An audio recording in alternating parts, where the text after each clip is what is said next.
At ang kasama ko ngayon, ang muse ng Talk and Text Phone Pals, si Miss Marian Rivera or mas kilala nyo as Marimar, syempre ang ating primetime queen. Kamusta ka?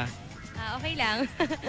I saw you earlier, nasa loob ka, medyo exciting dito yung atmosphere sa PBA opening. How does it feel to be here sa PBA? Masaya ako na kinuha ko ng Talk and Text para maging muse sila. So, yun, panoorin ko sila kung paano sila maglaro. Sa Phone Pals naman, any favorite players or in the PBA? Ang favorite ko si Asi kasi ang galing-galing niya maglaro. Ayun. Marami naman, syempre, si Asi parati sa Talk and Text. Okay, thank you. I will be seeing you, I hope, in more of the PBA games this season. Oo, at saka sana yung mga fans ng Talk and Text, sana suportahan yung team. Favorite rin kita. Beautiful. Talaga to si Paolo, napaka-ganda ng trabaho nito eh. You know, bakit kayo katabi ko? Ako lang, tatanong ko rin yan. Usually ako yung nasa labas eh. Okay lang.